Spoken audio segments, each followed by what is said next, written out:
Gata Negra presenta. Las heridas pueden ser físicas o mentales, pero el crimen deja cicatrices en todo lo que toca. Aunque los factores que lo generan son complejos, este crece cada día como un cáncer que consume a nuestra sociedad. Esto obliga a los agentes de la ley a auxiliarse de métodos científicos modernos, como la psicología y la criminalística. La guerra parece no tener final, pero una cosa es cierta: puedes correr, pero no esconder. Esto es Testigos del Crimen, con Guadalupe Gutiérrez y Roberto Coria.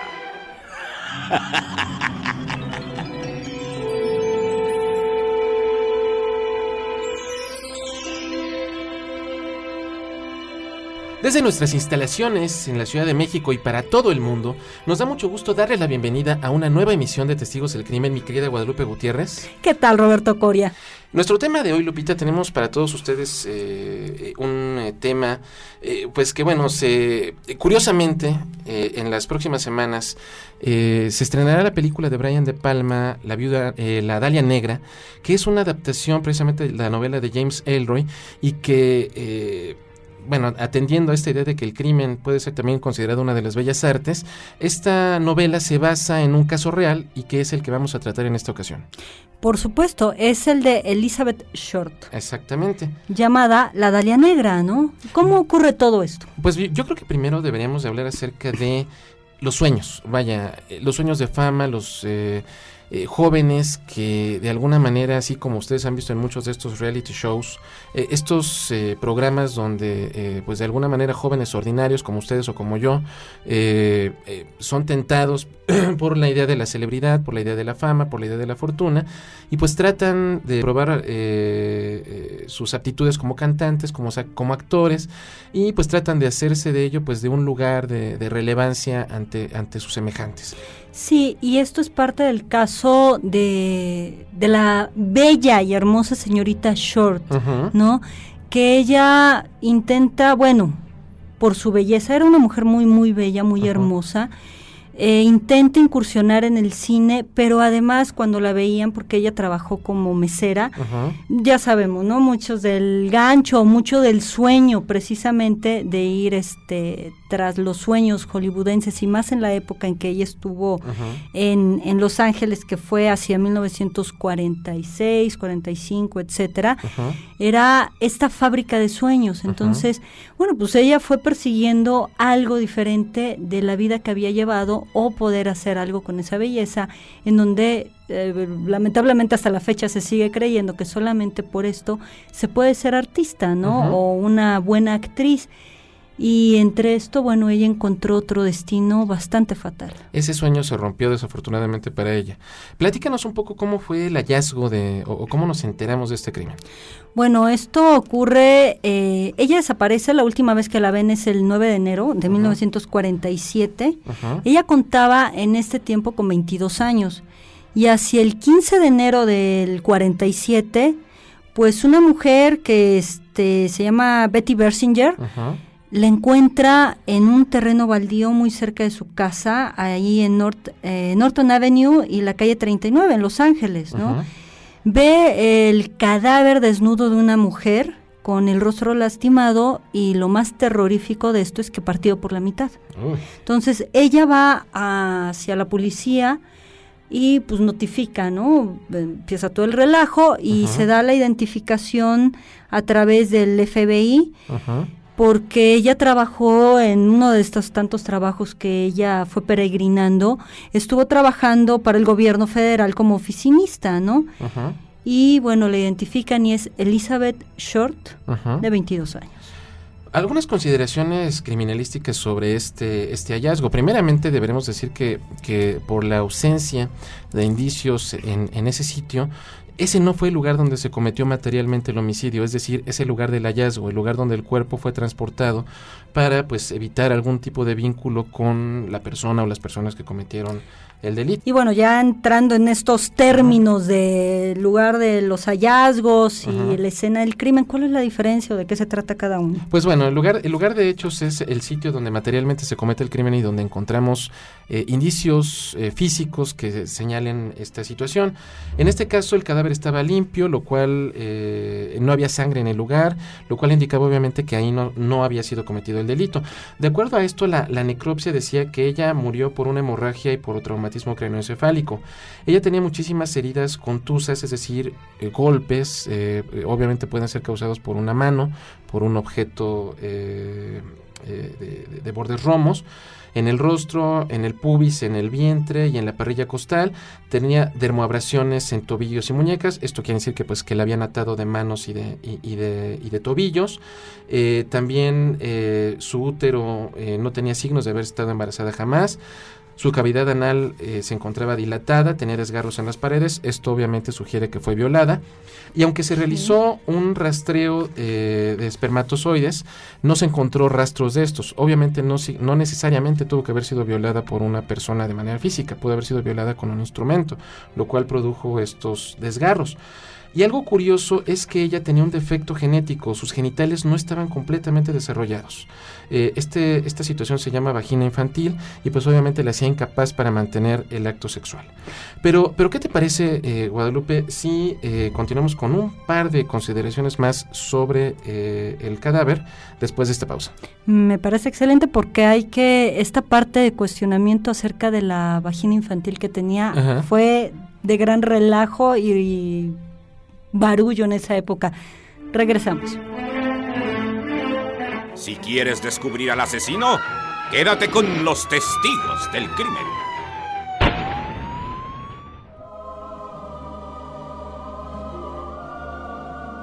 Regresamos a Testigos del Crimen comentando el caso de la Dalia Negra. Y como tú comentabas, Guadalupe, ella pues se encontraba descuartizada, se encontraba partida por la mitad, una escena bastante grotesca. El descuartizamiento, propiamente hablando, viene de un vocablo latino que significa dividir en cuartos. Es decir, es la acción que consiste en la fragmentación del cuerpo humano por presión y tracción, separando segmentos corporales unos de otros, y esta puede ser obviamente accidental u homicida. Accidental, por ejemplo, hemos visto casos terribles en las vías del ferrocarril donde las personas quedan hechas pedazos, y en este caso una situación homicida, como es Elizabeth Short, donde la finalidad es obviamente disminuir el peso y el volumen corporal del cadáver para poder facilitar el transporte, la cremación, el ocultamiento, la inhumación clandestina, meterlos en baúles, en tambos, etc., etc., etc. Y sobre todo en crímenes pasionales con la intención de evitar la identificación. Aquí lo que a mí me llama la atención criminalísticamente es que si el asesino tuvo la oportunidad de cortar a la mitad del cadáver, tuvo la oportunidad de lavarlo, ¿por qué no lo cortó en más partes y por qué no lo fue a desechar en otro lugar? ¿Por qué dejarlo ahí? ¿Por qué dejar el rostro? ¿Por qué dejar las manos para facilitar la identificación? Obviamente, al identificarse ella, va a generar toda una cantidad impresionante de sospechosos en las personas que conocía. Y vaya que hubo gran fila, porque los cuantos meses, en junio del 47, ya había alrededor de 70 y tantos sospechosos. Sí, exactamente. Más otros cientos y tantos que descartaron que fueron entrevistando. Pero esta pregunta que haces es muy interesante. Hay una parte psicológica que dices, bueno, el descuartizamiento desde un sentido práctico, sí, aunque eso diga horrible, es vamos a deshacernos del cuerpo, vamos a hacerlo pedacitos, vamos a hacer todo lo posible para que no se identifique. Sin embargo, el cuerpo, bueno, se supone que está unido. Está unido. Estamos hablando de una unicidad. A esto nosotros podemos ubicarlo en este depósito del cuerpo, ubicarlo como un objeto total, y hemos platicado aquí que en psicología hablamos de objeto, sobre todo a las figuras importantes representativas en nuestra vida, principalmente mamá. Entonces, cuando hablamos de objeto, hablamos de personas. Si ubicamos el objeto total en una persona, la ubicamos como completa, de cabeza a pies y de pies a cabeza, de del centro hacia afuera y de afuera hacia adentro. Cuando se descuartiza, entonces hay una parte simbólica en donde lo que se está fragmentando es al objeto, porque no se pudo y no se puede relacionar esta persona con este objeto total. Ajá. Es decir, se puede relacionar con su cabeza. ¡Ay, qué hermoso cabello tienes! Y lo más hermoso de ti es el cabello. Ujú. Cuidado, porque pues, entonces lo que más importa es el cabello. Ajá. ¿Y lo demás qué? El pensamiento, el cuerpo, las manos, o sea, la totalidad no se está tomando en cuenta. Pues dices, ay, oye, pues no solamente es esto. Es una parte fetichista también. Por eso Claro. los fetiches son una parte o un objeto que simboliza simplemente algo del cuerpo. Casi siempre es el falo, pero a veces puede ser los pechos, a veces puede ser las manos, en fin, dependiendo. Entonces, se está relacionando con objetos parciales, Ujú. no con la persona completa. Interesante. Creo también que para, obviamente este es un crimen pasional a todas luces y que de alguna manera para comenzar a investigar quiénes son los responsables debemos de conocer más sobre la víctima. ¿Quién era Elizabeth Short, Guadalupe? Bueno, Elizabeth Short es la hija menor de 4 hermanas, Ujú. ¿sí? A quien su papá abandonó cuando eran muy pequeños. Ujú. Quien nace, bueno, el 29 de julio de 1924 en Ujú. Hyde Park, Massachusetts, y su mamá, que es Phoebe May, y su papá, Cleo Short, bueno, no tenían una buena relación, se separan, Ujú. y pues ella después, ya que crece, visita al papá, pero esto ya es posterior. Sí. Una de las cosas que ella pasa en su infancia es algo restrictivo por un asma que ella padece Ujú. desde el nacimiento, ¿no? Sí. Tanto en invierno, bueno, en invierno se va a Florida, Ujú. divide su tiempo, desde aquí es algo interesante, La ella división, divide su ajá. tiempo fíjate, exactamente, Sí, ajá. va a Miami y se la pasa en Florida, Sí. en varios lados. En de la ahí. época de frío, por En el la asma. época de frío, ¿no? Así como cual ave que Que emigra emigra para el a calorcito. mejores latitudes. Exacto, y ella es una ave que no está colocada en ningún lugar. Cuando pues ya pasa todo este tiempo, se regresa a Massachusetts a vivir otro tanto de tiempo, ¿no? Ujú. El papá aparentemente, bueno, cuando las abandona es porque finge su muerte por problemas financieros, ya sabes, le debe a medio mundo, Ujú. etcétera, ¿no? Su mamá le gusta el cine y es en donde ella aprende a admirar a estas, vamos a ubicar, pues es Los 1924, Ajá. es una época muy bonita y muy importante del cine mudo y además de una expresión artística en donde el cine es muy importante. Y están las grandes divas y estos actores guapísimos, ¿no? Por supuesto, en donde además salen completamente sexuales, Ujú. sexys, eróticas, sensuales, Ujú. y ella empieza a admirar este tipo de imagen, ¿no? Que la Sí. mamá también aplaude. Y bueno, pues ella, ¿qué pasa? De repente, ya que crece hacia los 19 años, busca a su papá y su papá Ajá. está en California. Ajá. Entonces, ella, entre todo su círculo de ir a Massachusetts, ir a la Florida, de la Florida incorpora California. Ajá. Además, como esta búsqueda que platicábamos al principio de los sueños. Claro. Entonces, está una temporada, no se sienta, se vuelve a ir a Massachusetts, toma otro tiempo hacia Florida. Fíjate, no hay un asentamiento. No, tiene una vida errática. Y eso se manifiesta después, porque cuando ella se va a trabajar, se va a vivir con el La papá. última temporada. En la última temporada, Ajá. el papá trabaja en una base naval, ella comienza a trabajar ahí como oficinista, y ahí es cuando comienza a ser asediada por todos sus oficiales. Ella tenía ganas de casarse con un oficial, y ahí es donde le ponen el apodo de la Dalia Negra, porque en esa época había una película con Verónica Lake que se llamaba La Dalia Azul, y como esta Ujú. mujer, Elizabeth, era de tez blanca, casi transparente, cabello muy negro, Muy negro, ojos los labios, negros. los labios muy carmín, y utilizaba ropa así negra, así como que muy ajustadita, muy sexy, es como se ganó este apodo. Sí, y además, bueno, esto que dices del oficial, Ujú. él le propone matrimonio. Un y oficial, es alguien muy exacto. destacado. Un cuate Sigue. que fue condecorado, que era súper exitoso, pero que fallece en un accidente de avión. Ya que le propone y ella acepta, Y- muere. Y aquí empieza uno de los grandes rumores, que es que ya estaba casado, que ya habían tenido relaciones y que había estado embarazada, que tenía un hijo, cosas por el estilo. Lo cual pues no podía haber sido cierto. Pues, ¿qué te parece si continuamos desentrañando el misterio de la Dalia Negra? Después de esta pausa. Continúa descubriendo pistas con los testigos del crimen.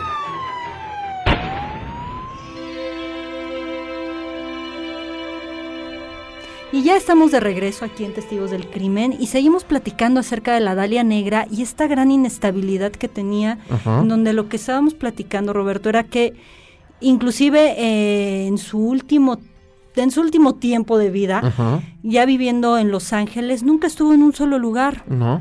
Estuvo 3 días en una casa de huéspedes, 5 días en un hotel, de repente 2 días con una amiga. De repente en una pensión. O sea, nunca tuvo un lugar propio, lo cual también, bueno, pues habla de como estas aves que emigran y que no van a tener un territorio personal.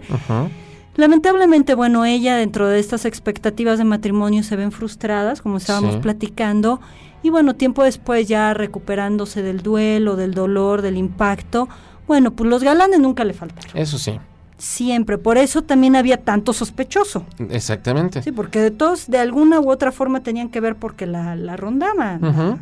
La querían conquistar. Se especuló mucho sobre ella. El último sujeto que la ve con vida es un tal Robert Manley, que era un pretendiente, que como tú señalabas al inicio del programa, es el último tipo que la ve con vida, y esto fue el 9 de enero de 1947 en el lobby de un hotel en el Biltmore, en el centro de Los Ángeles. Este cuate durante muchísimo tiempo fue el principal sospechoso de la policía de Los Ángeles. Obviamente por lo sanguinario del crimen, por la naturaleza del delito, se trató como un caso de alto perfil. Hubieron muchísimos investigadores asignados.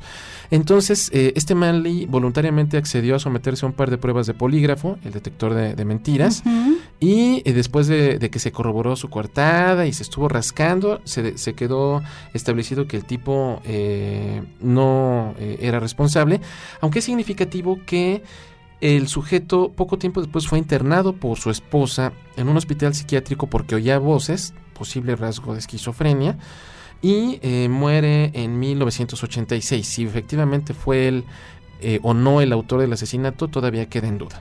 Sí, y digo, habrá que ver qué le decían estas voces, porque si lo asociamos ahí podría haber sido la culpa, ¿no? Exactamente. Hemos de recordar el famosísimo cuento del corazón palpitante. El corazón de Edgar Allan Poe, efectivamente. Edgar Allan Poe, por supuesto. Otro sospechoso que también fue considerado era un doctor Walter Bailey, un cirujano de 67 años, que el tipo nunca fue un sospechoso oficial. Sin embargo, llamó la atención en investigaciones recientes porque vivía muy cerca del lugar del hallazgo y supuestamente su hija era amiga de una de las hermanas de Elizabeth Short, por lo cual se da en este vínculo. La cercanía. Exacto, y que aunado a que el hombre pues visitaba frecuentemente prostitutas. Aquí viene lo que tú comentabas mientras regresábamos de la pausa, que se especulaba que ella era prostituta. Sí, era uno de los hitos que ponían y que por eso le había pasado eso, como siempre, ¿no?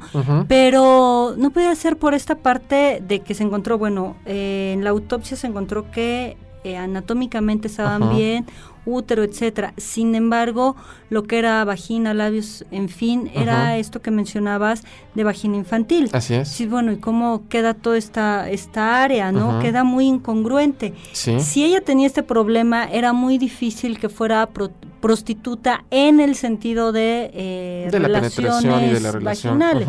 Digo, hay N formas, pero nadie de los testigos, nadie de la gente allegada, nadie de quien la conociera confirmó esta versión, decía que al contrario, ¿no? Que era una mujer bastante tranquila, sensata. Sí, que no le daba pie a los galanes, que ponía su freno cuando estos comenzaban a propasarse. Digo, a pesar de que pues era una mujer que se movía evidentemente sustentada en su erotización, en lo bella que era, que le sacaba partido, porque muchas veces ella, sin tener dinero, sin tener dónde residir, eran los galanes los que le invitaban a comer, los que le invitaban a cenar. Entonces, pero ella jamás utilizó esto de esa manera. O sea, ella jamás, de acuerdo, como dices, a estos testimonios, jamás vendió su cuerpo para obtener un beneficio económico. Sí, no. Aquí podríamos quizá mencionar como a esta chica desde una parte psicopatológica, como con rasgos histéricos. En términos sencillos, queridos escuchas, para que entendamos lo que es la histeria, es aquella persona que prende el boiler y no se mete a bañar. Exactamente. Es sí. decir, aquella chica que de repente puede provocar, ella se vestía muy sexy, etcétera, pero cuando el galán se quería propasar es hasta aquí porque no hay para más la relación, o no te estoy dando entrada para otra cosa, ¿no? Y es cuando yo, pues a ver cómo, o que sea, a lo mejor aceptas invitaciones y Ajá. ahora me dices que no, ¿cómo es el canje? Que por ahí podría venir el móvil del asesinato. Por supuesto. ¿Tú qué piensas? Digo, hay una lista enorme de sospechosos. Por ejemplo, un tal George Knowlton, que de acuerdo a su hija, ahorita me comentabas esta idea que me parece interesante, era un tipo que no fue sospechoso oficial, pero que su hija hace unos años escribió un libro titulado Papi fue el asesino de la Dalia Negra, donde ella supuestamente dice que su papá, que era este sujeto, fue quien conoció a Elizabeth Short, quien mantenía un romance con ella, y que él fue el que la mató. Sí, ella menciona, si mal no recuerdo, es Wilson. George Knowlton. George Knowlton, claro. Ajá. Una de las cosas que menciona la hija es que ella fue testigo Ajá. del crimen, que ella vio cómo la mató, cómo la descuartizó y cómo se la llevó, pero que no lo recordaba Ajá. porque fue tan impactante el shock Ajá. que lo encubrió desde otra forma. Ella habla de recuerdos encubiertos. Ajá. ¿Qué son los recuerdos encubiertos? Es cuando no nos gusta algo, nos parece demasiado impactante y entonces lo transformamos. Por ejemplo, ahí, para hacerlo más solícito, hay una película acerca de la vida de Freud, más bien sobre la generación del psicoanálisis, Ajá. que se llama Pasiones Ocultas. Aquí presenta una paciente en donde lo que recuerda es cuando su papá se infartó, se murió en un hospital estando de viaje con ella, que ella la dejó en el cuarto de hotel y que de repente fueron unos médicos a buscarla, había enfermeras raras en el lugar, ella no lo entendía, se sentía muy inquietante, Ajá. porque en realidad le fue tan impactante ver que su papá estaba muerto en un prostíbulo y que lo que veía y que lo que ella recordaba no eran enfermeras, sino prostitutas, Ajá. que lo cegó, que lo recordó de una forma completamente distorsionada, de tal forma que lo manejara. Esta chica lo que está haciendo es avalarse a través de eso. La verdad es que más bien es como colgarse de la fama y de Sí. tanto que se dijo y tan sobado que estuvo el caso, Exacto. que son estos 5 minutos de fama. Sí, me parece una Se me hace situación muy absurdo, oportunista. demasiado. Sobre el crimen, Guadalupe, ya para rematar que el tiempo se agota. Sí, caray, necesitamos más Sí, tiempo. necesitamos más tiempo, ya lo estaremos gestionando. Obviamente se trata de un crimen pasional, un crimen que posiblemente el autor, siendo un sujeto que frecuentaba obviamente a Elizabeth, que tuvo la confianza para acercarse a ella, fue un sujeto que tal vez en el momento de intentar tener esta relación sexual con ella se resistió o generó la oportunidad, el tipo la golpeó por la impotencia, por la rabia de no poder consumar el acto, y terminó matándola a golpes y Primero finalmente primero la viola, sí, eso sí, y la mata a golpes. Sí, Y la azota, la golpea. Y termina descuartizándola en un lugar donde tuvo la oportunidad, donde tuvo el tiempo, posiblemente un baño, posiblemente algún lugar donde pudiera limpiarla. Una tina, recordemos que por la época siempre hay tinas, ¿no? En todos los ese tipo de baños. Sí. Y que ahí pudo bien haber cometido el descuartizamiento y finalmente trasladado sin problemas, sin haber dejado una sola huella, hasta la escena del hallazgo. Sí, y bueno, hasta la fecha, hasta nuestros días, es un tema no resuelto. Y sin embargo, aunque el Estatuto de Investigación de Homicidios en Estados Unidos nunca prescribe, pues el caso permanece abierto y sin resolver. Y pues, ¿qué te parece si lo dejamos de la misma manera aquí en Testigos del Crimen? Dejamos el expediente abierto y pues estaremos atentos si en los próximos años surge alguna información relevante sobre la Dalia Negra. Me parece muy bien, y por mientras cuando salga la película estaremos muy atentos para verla. Pues muchísimas gracias por acompañarnos. Estuvimos con ustedes Guadalupe Gutiérrez y Roberto Coria, Testigos del Crimen. Esto fue Testigos del Crimen con Guadalupe Gutiérrez y Roberto Coria. Testigos del Crimen, un programa de Frecuencia Cero, la otra radio.